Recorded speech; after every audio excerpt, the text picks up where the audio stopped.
The wedding invitation arrived at our house addressed to Occupant, cream cardstock with gold embossing. Isabella Chen and Ryan Mitchell request the honor of your presence at their destination wedding, Casa del Mar Resort, Tulum, Mexico, May 18th, 2025. I stared at Ryan's name for a full minute. Ryan Mitchell. My husband. The man who told me 2 months ago he was attending a work conference in Austin that same weekend. The man who was still legally married to me. The man who apparently sent his wedding invitation to our shared address. When I showed it to him that evening, he went pale. He said it was a mistake. He said Isabella must have used an old mailing list. He said they'd only been dating 6 months and definitely weren't getting married. He took the invitation from my hands and tore it in half. Then he asked what I wanted for dinner like nothing had happened. That's when I knew he'd already planned everything. My name is Olivia Sterling. I married Ryan Mitchell 4 years ago in a courthouse ceremony because he said big weddings were wasteful. He was an investment analyst, detail-oriented and careful with money. He said we should save for a house instead of spending on one expensive day. I agreed. It seemed practical, mature. Now I was holding an invitation to his destination wedding to another woman, and the cost breakdown on the back showed a budget of $80,000. The hypocrisy was almost impressive. I took photos of the torn invitation before Ryan threw it away. Then I went into our bedroom and opened his laptop while he was in the shower. He'd left his email open. I searched for Isabella Chen, 347 emails. The oldest was dated 18 months ago. Subject line, "Great meeting you at the conference." I scrolled through them. 18 months of correspondence. Professional at first, then friendly, then intimate. By month 6, they were saying, "I love you." By month 10, there were photos of engagement rings. By month 12, they were planning a wedding, a destination wedding, Tulum, May 18th, 83 guests confirmed, resort reserved, photographer booked, wedding planner coordinating everything. And through all of it, Ryan was coming home to me every night, kissing me goodbye every morning, telling me he loved me while simultaneously planning a future with someone else. I screenshotted everything. 200 pages of evidence. Emails, hotel reservations, flight confirmations, vendor contracts. I saved them to 3 separate cloud accounts. Then I cleared the browser history and closed the laptop. That wasn't the worst part. The next morning, I called Casa del Mar Resort, pretending to be a potential guest. I said I'd heard about a beautiful wedding happening on May 18th and wanted to inquire about visiting that same weekend. The receptionist was tearful and helpful. She said the resort would be hosting the Mitchell-Chen wedding that Saturday, and while the venue would be reserved for the wedding party that evening, other guests were absolutely welcome. She said they had a special romance package available for couples visiting during wedding weekends. 50% off couples spa treatments, champagne in the room, private beach cabana access.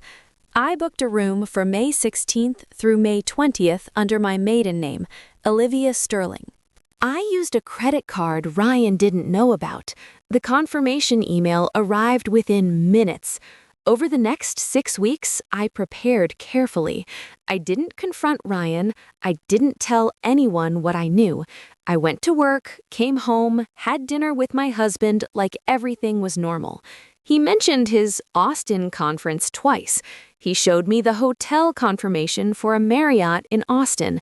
He'd clearly created a fake booking to cover the real trip. I nodded and said it sounded interesting. He seemed relieved. The Thursday before his wedding weekend, Ryan packed a suitcase. Business casual clothes, he said. Conference attire. I watched him fold shirts I'd never seen before. Expensive linen. Resort appropriate.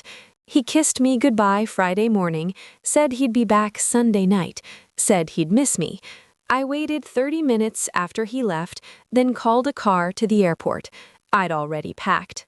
Sundresses, sandals, a particularly stunning white linen dress I'd bought specifically for the rehearsal dinner. I'd learned from the wedding website, yes, they had a wedding website, that the rehearsal dinner was Friday night at sunset on the beach. The flight to Cancun was 3 hours. I spent most of it reading through the wedding website on my phone. Isabella Chen was 28, 5 years younger than me, marketing director at a tech startup. Her bio on the website said she loved yoga, organic wine, and adventures with my soulmate Ryan. There were photos of them hiking, at wine tastings, on what looked like a safari. Ryan had told me he was too busy with work to take vacations. Apparently, he'd been taking them with her. The wedding party list included Isabella's parents, George and Margaret Chen, her sister Audrey, who was maid of honor, and 6 bridesmaids. Ryan's side had his brother Eric as best man and 5 groomsmen. I recognized 3 of them. They'd been to our house for dinner parties. They knew I existed. They were coming to his second wedding anyway. I arrived at Casa del Mar at 4 p.m. Friday. The resort was stunning. White sand beaches, turquoise water, private villas scattered across tropical gardens. I checked in as Olivia Sterling, honeymoon package. The receptionist smiled and handed me a welcome cocktail. "Congratulations on your marriage," she said. I smiled back. "Thank you. It's been quite a journey." My villa was on the north side of the resort, deliberately far from the wedding party block. I'd requested it specifically. I unpacked, showered, and put on the white linen dress. It was elegant, simple, expensive looking. I'd had my hair done that morning in a loose updo. I looked like exactly what I was pretending to be, a sophisticated woman on her honeymoon. I walked down to the beach at 6 p.m., right as the rehearsal dinner was starting. The setup was beautiful. Long table dressed in white linens and candles, positioned directly on the sand with the ocean behind it. 80 people were already seated. I could see Ryan at the head of the table next to Isabella. She was lovely. Dark hair, bright smile, completely unaware her fiancé was already married. I walked slowly along the beach path, timing it perfectly. As I passed their table, I stumbled slightly in the sand. Ryan looked up. Our eyes met. He froze completely. His wine glass stopped halfway to his mouth. I recovered my balance and smiled apologetically at the table. "So sorry, these sandals aren't great for sand." Several people laughed politely. An older woman in an elegant navy dress gestured to me. "Are you all right, dear?" I recognized her from the wedding website, Margaret Chen, Isabella's mother. I walked closer to the table. "I'm fine, thank you. Beautiful evening for a celebration." Margaret smiled warmly. It certainly is. We're having our daughter's wedding rehearsal dinner. Are you staying at the resort? I nodded. I am. I'm here on my honeymoon actually, though I suppose that makes me biased about the romance of this place. Margaret's face lit up. Oh, how wonderful! Congratulations! When did you get married? I looked directly at Ryan. 4 years ago, though it feels like just yesterday. Ryan had gone completely white. Isabella noticed and touched his arm. "Babe, are you okay? You look like you've seen a ghost." I extended my hand to Margaret. "I'm Olivia Mitchell, though I was Sterling before the wedding." The table went quiet. Margaret shook my hand automatically, confusion crossing her face. "Mitchell? That's quite a coincidence. Our soon-to-be son-in-law is also a Mitchell." I smiled. "What are the odds? Though Mitchell is a fairly common name, I suppose. Still, it's funny how things align sometimes." George Chen, seated next to Margaret, leaned forward. "Where are you from, Olivia?" I said, "Seattle, originally, though my husband and I live in Portland now. We have a house in the Pearl District." Ryan made a choking sound. Isabella looked at him with growing concern. "Ryan, seriously, what's wrong?" I tilted my head sympathetically. "Oh dear, is Ryan your fiancé's name too? That is quite the coincidence, though I suppose Ryan Mitchell isn't that uncommon a combination." Margaret was staring at me now with an expression I couldn't quite read. Your husband's name is Ryan Mitchell? I nodded. It is. We've been married for 4 years, like I said. Courthouse wedding, very simple. He's not one for big celebrations, my Ryan. Very practical man. Investment analyst, works incredibly long hours. I paused, then added thoughtfully, though he did mention he'd be traveling this weekend. Work conference in Austin, he said. Funny that he'd miss our anniversary weekend for work, but I suppose that's the nature of his job. George stood up slowly. He was a tall man with graying hair and sharp eyes. What did you say your husband does? I repeated. Investment analyst for Redwood Capital Partners. He's been there about 6 years now. Isabella stood up abruptly. That's where Ryan works. She looked at me, then at Ryan, then back at me. You're saying your husband is named Ryan Mitchell, works at Redwood Capital Partners as an investment analyst, and you've been married to him for 4 years? I maintained my pleasant expression. That's correct. Is your fiancé also in finance? It really is a small world. Ryan finally found his voice. It came up strangled. Olivia, what are you doing here? I turned to him with perfectly performed surprise. Ryan? Oh my God, what a coincidence. I had no idea you'd be at this resort. I thought you were in Austin. He stood up so fast his chair fell backward. We need to talk, privately. I looked at the assembled dinner party, all of whom were now staring with various expressions of shock and confusion. I'm so sorry, I seem to have interrupted something, though I'm quite confused myself. Ryan, you told me you'd be in Austin this weekend. Isabella's voice cut through the tension. He told you? You've spoken to him recently? I nodded. This morning, actually. He left for his conference around 7 a.m., kissed me goodbye, said he'd miss me, asked me to water his plants while he was gone. I looked at Ryan. Except you're not in Austin, are you? You're here, at a wedding rehearsal dinner. Margaret stood up now. Her voice was ice. Are you saying you're currently married to this man? I pulled out my phone. I am. Would you like to see our marriage certificate? I have it on my phone. We keep digital copies of important documents. I pulled up the scanned image. Marriage license. Ryan James Mitchell and Olivia Marie Sterling, dated June 14, 2021. Signed by a judge in Portland, Oregon. I handed the phone to Margaret. She looked at it for a long moment, then handed it to George. He studied it carefully, then looked at Ryan. Is this real? Ryan's mouth opened and closed. No sound came out. Isabella grabbed the phone from her father's hands. She stared at the marriage certificate. Her face went from confused to horrified to furious in about 5 seconds. You're married? You're currently legally married to her? Ryan reached for her. Bella, I can explain. She stepped back. Don't touch me. Don't you dare touch me. She looked at me. When did you say you got married? I said gently. June 2021, 4 years ago this coming June. Isabella's voice shook. We've been together for 18 months. He told me he was divorced. He showed me divorce papers. I felt genuine surprise. Divorce papers?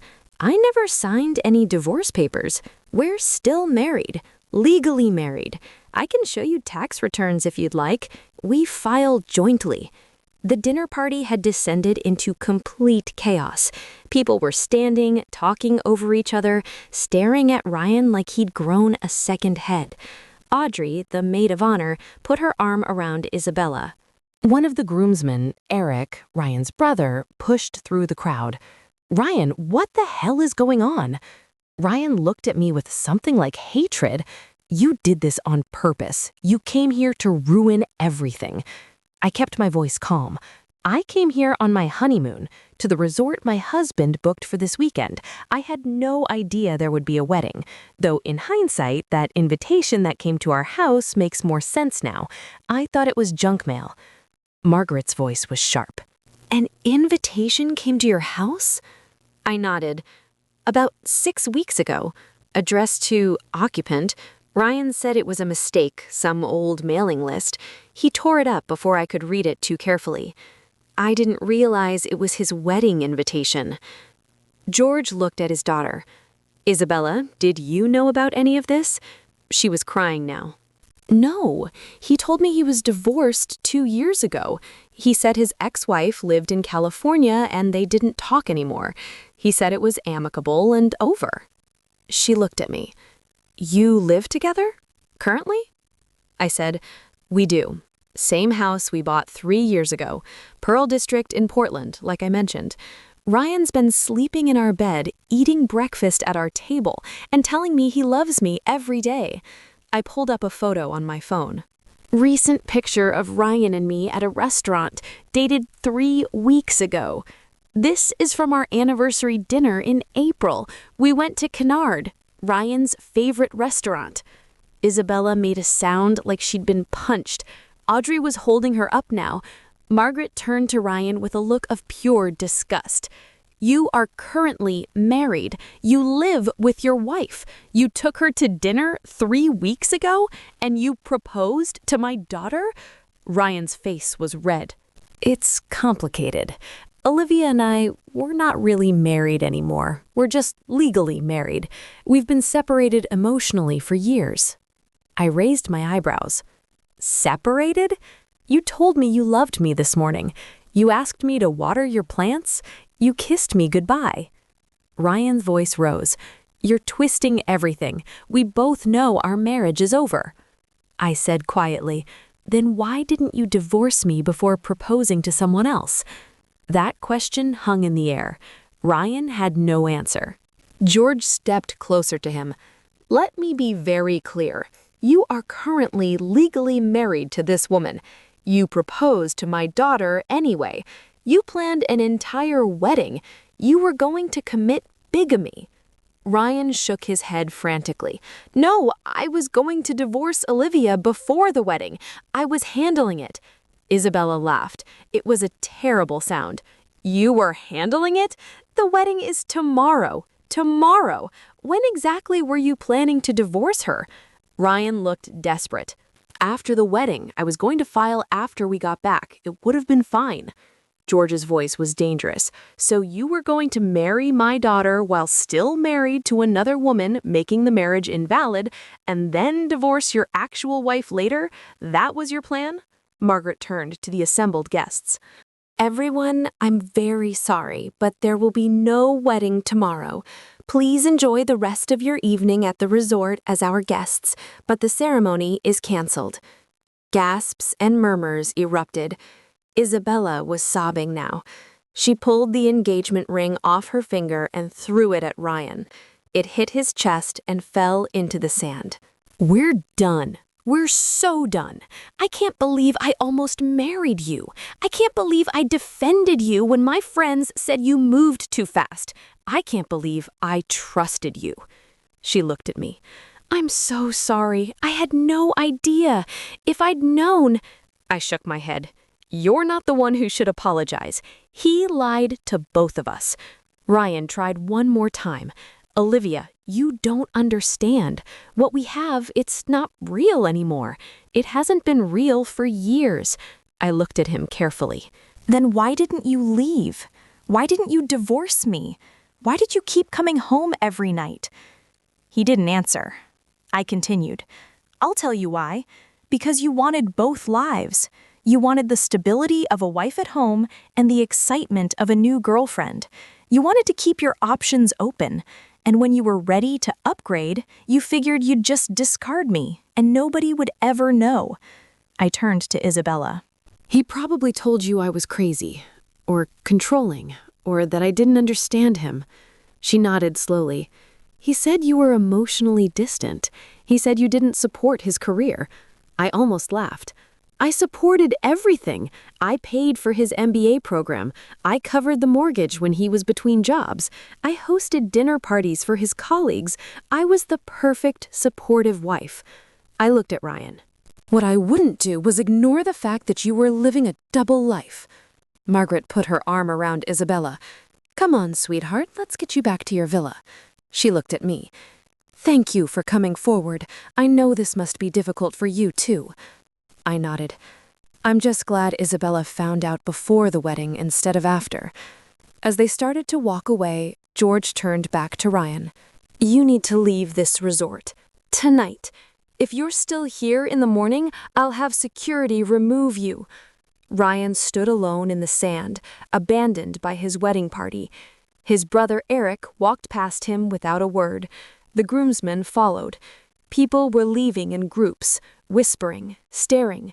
Ryan looked at me with something like desperation. You ruined everything. We could have handled this privately. I shook my head. No, we couldn't, because you weren't planning to handle it at all. You were planning to commit fraud and hope nobody noticed. I started to walk away, then turned back. I'm filing for divorce on Monday, and I'm taking half of everything, including the $80,000 you spent on this wedding while telling me we needed to save money. My lawyer will be in touch. I walked back to my villa while the sun set over the ocean.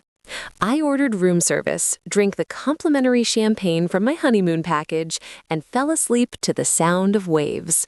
The next morning, I had breakfast on my private balcony. Around 9 a.m., there was a knock on my door. It was Isabella. She looked exhausted, but calmer. Can we talk? I invited her in. We sat on the balcony together. She said, I canceled everything. The ceremony, the reception, the photographer. My parents are handling the vendor refunds. I nodded. I'm sorry it ended this way. She shook her head. Don't be. You saved me from making the biggest mistake of my life. We talked for over an hour. She showed me the divorce papers Ryan had given her. They were fake, completely fabricated. She looked up the case number that morning, and it didn't exist in any court system. He'd created an elaborate lie and maintained it for 18 months. I showed her the emails I'd found, the timeline of their relationship overlapping with our marriage. The hotel reservations, the weekend trips, the conferences that were actually vacations. She cried again, but this time from anger instead of sadness. How do we stop him from doing this to someone else? I'd been thinking about that. We document everything. We tell the truth, and we make sure his employer knows he's capable of sustaining elaborate deception for extended periods of time. Isabella's eyes widened. You're going to tell Redwood Capital? I nodded. I'm going to tell them their investment analyst falsified documents, committed fraud, and demonstrated a pattern of deception. They'll handle it how they see fit. She smiled for the first time since I'd met her. Can I help? We spent the rest of the day at the resort together, not celebrating exactly, more like processing. We compared notes on Ryan's behavior, the little lies we'd each overlooked, the times his stories didn't quite add up. The way he'd compartmentalized his entire life into neat, separate boxes that never intersected, until I made them intersect. Isabella asked me why I'd come to Tulum instead of just filing for divorce. I thought about it. Because he needed to face both of us at the same time. He needed to see that we weren't separate chapters he could close at will. We were real people his actions affected, and he needed to experience the consequences in real time, not filtered through lawyers and paperwork. Isabella nodded slowly. It was brutal, I agreed. It was, but it was also true, and sometimes the truth is brutal. We stayed at the resort through Sunday. We became something like friends, not close exactly, but connected by shared experience. On Monday morning, we flew back to Portland together. Her flight continued to San Francisco from there. At the airport, she hugged me. Thank you for showing up. I mean that. I hugged her back. Thank you for listening. Not every woman would have. She pulled back and smiled. Women who compare notes are dangerous to men like Ryan. I returned the smile. Good. I filed for divorce that afternoon. Ryan contested everything at first. Then my lawyer sent him copies of the emails, the fake divorce papers, the evidence of fraud. He signed the settlement agreement within a week. I got the house, half his retirement accounts, half his stocks, and a cash payment of $42,000, exactly half of what he'd spent on the canceled wedding. The divorce was final in 4 months. Ryan lost his job at Redwood Capital 3 weeks after I sent them a detailed report about his falsified documents and pattern of deception. Last I heard, he moved to Phoenix and started over with a new firm. I wonder if he learned anything. Probably not. Isabella sent me a text 6 months later. Started dating someone new. He's never been married and has 0 secret lives. Revolutionary concept. I smiled and texted back, "Congratulations on raising your standards." She responded with a laughing emoji and then, "Seriously though, thank you. I think about that rehearsal dinner sometimes, how different my life would be if you hadn't shown up." I thought about that too, if I'd stayed home, if I'd just filed for divorce quietly. If I'd let Ryan have his wedding and his new life and his carefully constructed lies. But I hadn't. I'd shown up. I'd told the truth. I'd made him face both of us at the same time. People ask me if I regret it, if it was too dramatic, if I should have handled it privately through lawyers. I tell them the same thing every time. Ryan had already made his choices. He'd already lied to both of us. He'd already planned a fraudulent wedding. All I did was introduce the truth into a situation built on deception. And yes, it was dramatic, but it was also effective. Isabella didn't marry a liar. I didn't stay married to someone who saw me as disposable, and Ryan learned that compartmentalizing your life only works until someone opens all the doors at once. I didn't get revenge. I got clarity, and I gave someone else the gift of truth before she legally bound herself to a lie. That's not cruelty. That's just making sure the right people have the right information at the right time. And sometimes that information arrives at a rehearsal dinner in Tulum, delivered by the wife who wasn't supposed to exist. You've just stepped into her revenge side, where every wound finds its justice, and every silence ends with truth. If her story struck a chord, make sure to like, share, and subscribe. Your support keeps these stories alive. Another secret waits in the next video. See how her revenge begins.